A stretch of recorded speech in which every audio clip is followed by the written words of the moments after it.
Et je vais effectivement vous parler très brièvement des différentes expressions féminisme en contexte musulman.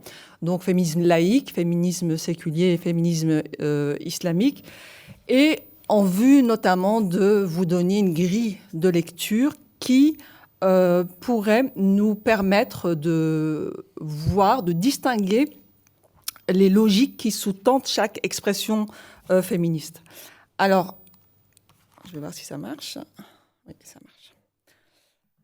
Alors, dans le monde arabe, en fait, les mouvements féministes, en tant que mouvement public organisé, émergent à partir de 1920. Et en fait, ce sont des féministes qui vont s'investir dans un contexte de colonisation autant pour la promotion de l'égalité des sexes et en même temps, elles vont s'investir dans les combats anticoloniaux. On a en Égypte Houda Sha'rawi qui crée l'Union féministe égyptienne, qui rassemble notamment des femmes coptes et des femmes musulmanes. Et on peut qualifier ces premières expressions féministes de laïques et de mouvements séculiers dans la mesure où elles mobilisent un discours sur les droits, la citoyenneté et le nationalisme. Au Maghreb, nous avons notamment Hassiba Ben Bouali, qui est militante et combattante du Front de libération nationale. La Tunisienne Bchira Ben Mrad, qui à côté également de la Marocaine Malik El-Fassi, vont créer respectivement des grands mouvements féminins dès les années 1930 en faveur de l'émancipation des femmes, mais également en faveur de la libération des pays du joug colonial. Alors, après les indépendances, nous avons en fait un phénomène qu'on peut observer dans l'ensemble des pays arabes, c'est que on a des gouvernements autoritaires qui vont installer une politique de modernisation, mais sans démocratisation. Et au niveau de la situation des femmes, il y aura vraiment une situation paradoxale qui consiste à proclamer une égalité des citoyennes et des citoyens devant la loi, mais cette proclamation va coexister avec une inégalité sacralisée à travers l'adoption des codes du statut personnel et de la famille, qui s'inspirent donc de la charia et qui vont légaliser l'autorité maritale, la polygamie, etc. Alors, en Algérie, on a le code de la famille qui est adopté par l'Assemblée nationale populaire en juin 1984, avant l'arrivée du fils au pouvoir. Et il reconduit le statut infériorisé des femmes dans la charia. Et à partir de ce moment-là, des organisations féministes vont se mobiliser au sein de la société civile pour le contester. Au Maroc, dès le lendemain de l'indépendance, nous avons un code du statut personnel qui est promulgué en 1958, qui reproduit également les dispositions chariatiques. Et là, dès l'indépendance, on a un mouvement féministe issu de la gauche politique qui le conteste et qui va véritablement s'investir dans des vastes réseaux associatifs à partir de 1980 et va prioriser ces luttes autour justement des réformes du code du statut personnel. En Tunisie, nous avons le président Habib Bourguiba qui adopte dès l'indépendance, en 1956, un code du statut personnel révolutionnaire. Et là, on a vraiment la polygamie qui est abolie, la répudiation, remplacée par le divorce judiciaire. Néanmoins, ce code du statut personnel ne rompt pas entièrement avec la charia.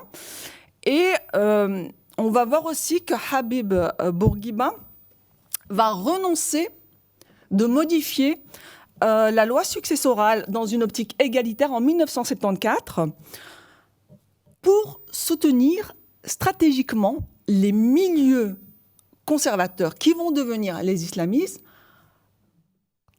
en vue de s'opposer à la gauche marxisante. Alors, c'est une stratégie qui a été adoptée par un ensemble de gouvernements arabes qui explique le phénomène en partie de l'islamisme dans le monde arabe.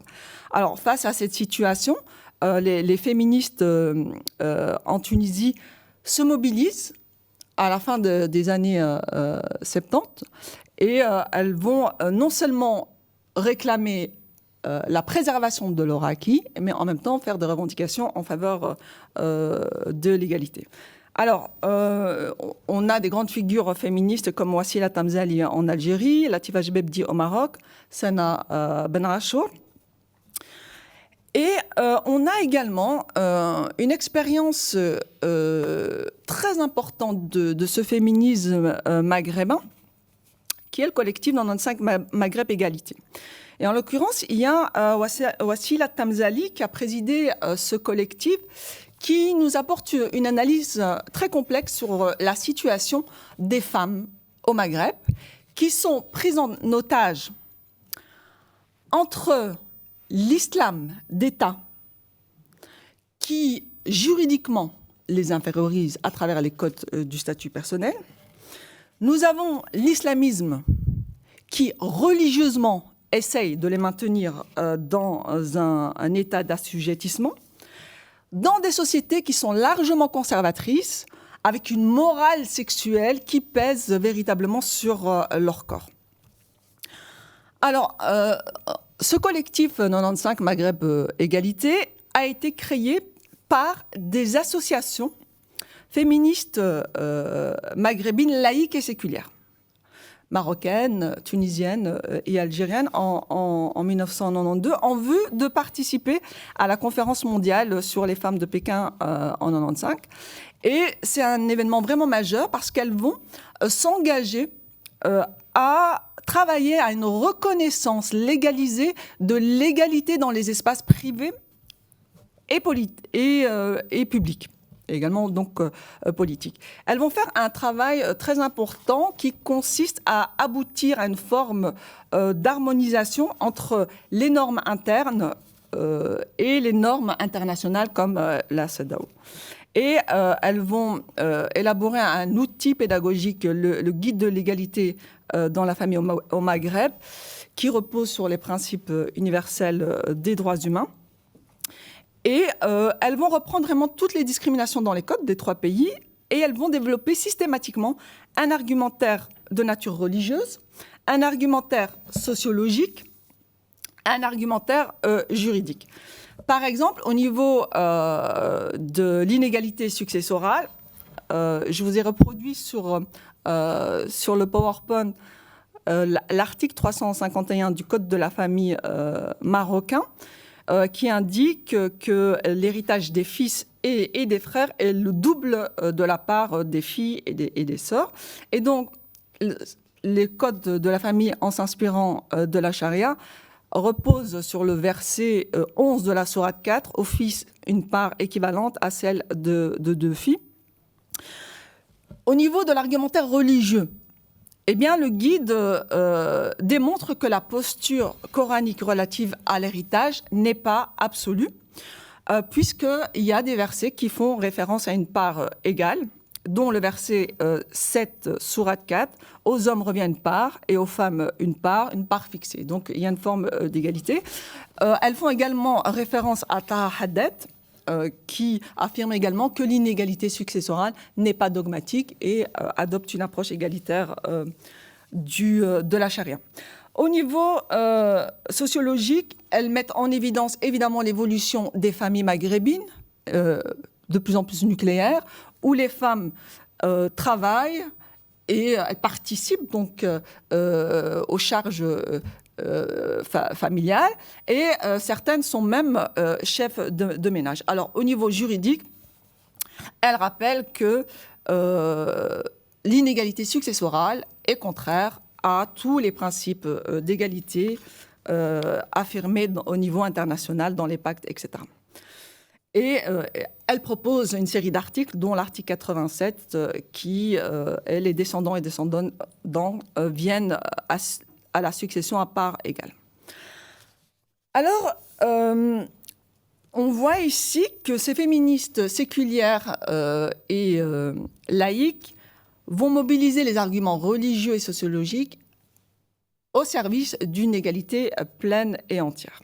Alors évidemment, les féminismes maghrébins s'expriment en fonction de leur contexte socio-politique. Et nous avons par exemple en Algérie Fatma Boufnek, qui est une féministe qui est fondatrice de l'association FARD, qui explique bien que les féminismes sont au départ partagés entre une réforme du Code de la famille et une abrogation, et qu'à l'heure d'aujourd'hui, elles sont majoritairement pour une abrogation de ce code. Alors, au niveau du Maroc, qui est donc une monarchie fondée sur une légitimité religieuse, nous avons, par exemple, Latif Ajbebdi, grande féministe, qui, à la veille des réformes de 2004, eh bien, fait référence justement à la volonté du roi de utiliser l'ijtihad dans une perspective justement égalitaire en intégrant les valeurs universelles des droits humains.